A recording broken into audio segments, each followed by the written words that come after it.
You know, some cars, they're just transportation. They get you from A to B. But every once in a while, a car comes along that's so much more. It doesn't just drive on the roads, it kind of defines a generation. And today, we're diving into the story of one of the absolute all-time greats, the Ford Mustang. So, how does that happen? How do you build a car that literally defines an entire generation? Is it just about having sheet metal and a powerful engine, or is there something more to it? That's the big question we're going to tackle today as we unpack the incredible rise of the original pony car. So let's get right into it. Well, the recipe for this legend really comes down to three key things. First, it all started with a surprisingly simple vision. Then, Ford did something pretty revolutionary for the time. They essentially let you, the people, design your own car through all these cool customizations. And the result? It wasn't just a car launch, it was a total stampede. All right, let's start at the very beginning. The idea for the Mustang didn't come out of some stuffy boardroom committee. Nope, it came from the mind of one guy, Ford's vice president at the time, the legendary Lee Iacocca. Just look at this, the sheer clarity of this goal, all the way back in 1961. Iacocca wasn't just, dreaming up some vague idea. He was laying down these super specific, non-negotiable targets. It had to weigh less than 2,500 pounds, and it had to sell for less than 2,500 bucks. Light, affordable, and sporty. That was it. That was the DNA of the Mustang from the very, very beginning. And you gotta understand, this wasn't just another family sedan. Iacocca was basically inventing a whole new category of car, the personal car. See, he was smart. He saw the massive baby boomer generation was coming of age, and he knew they didn't want their parents' giant, boring station wagon. They wanted something that was for them. Think about it. 4 seats, not a bench for 6. Individual bucket seats. It was designed to feel intimate, sporty, and fun. A complete 180 from the typical American car of the time.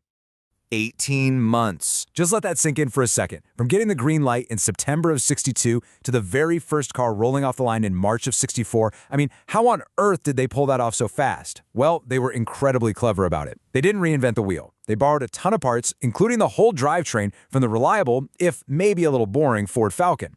That's what kept costs way down and development moving at a record-breaking pace. Okay, so now you've got this revolutionary car in the works. Ford knew they needed a launch that was just as big. And they didn't just, release the Mustang, they literally engineered a nationwide frenzy. And when we say attacked, that's really not an exaggeration. The night before the launch, Ford aired commercials on all 3 major TV networks at the exact same time. Millions and millions of people saw it. So the next morning, it was pure chaos. People were flooding into dealerships, practically climbing over each other, just desperate to see this new car. And the numbers? They're just mind-blowing. Ford sold over 22,000 Mustangs on the very first day. The first day! And within a year, that number just exploded to nearly 420,000. This wasn't just a successful car launch. This was the birth of a genuine cultural phenomenon. So Ford has this massive, runaway hit on their hands. Now comes the real question, right? How do you keep that fire burning? How do you top that? And their answer was actually pretty simple. Personalization. They doubled down on making the Mustang a canvas for you to express yourself. And man, did they deliver on that promise. A stunning new fastback body style was introduced, which just looked incredible. You could get the deluxe pony interior that made the car feel way more expensive than it was. You could add the sporty GT package for some extra performance and style. And get this, by '66, you could choose from 34 different interior options. It really truly was the car to be designed by you. But, as the 60s roared on, the car scene started to change. You had rivals like the Chevy Camaro and the Dodge Charger hitting the streets. The whole era of the muscle car was dawning. And that friendly little pony car, well, it had to grow up and get ready to compete in the horsepower wars. And you can see that shift happening right here, crystal clear.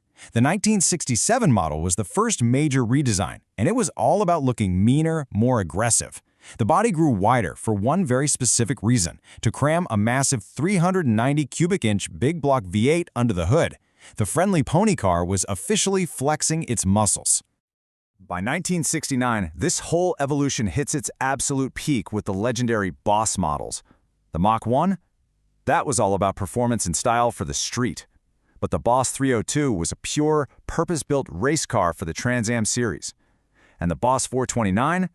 That thing was a monster, created for one reason and one reason only, to make its massive semi-Hemi engine legal for NASCAR. These weren't just cars anymore. They were weapons built to win. But, like they say, nothing lasts forever.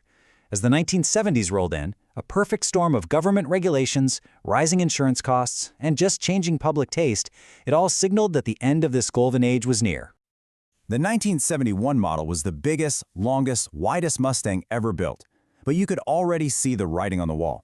Just 1 year later, those awesome fire-breathing Boss engines were gone. They were casualties of new emissions rules. By '73, the focus had shifted completely from raw power to safety, which you can see perfectly symbolized by that new, heavy front bumper. And you know, the end of the convertible model in '73 really felt like the symbolic closing of a chapter. It was the last of the original breed, the final expression of that first, bigger-than-life generation of Mustangs. So, that brings us right back to our original question. From a light and fun personal car to a big block muscle machine, the Mustang was constantly reinventing itself. And maybe its true genius wasn't in any single design, but in its incredible chameleon-like ability to be exactly the car America wanted, right at the moment it wanted it.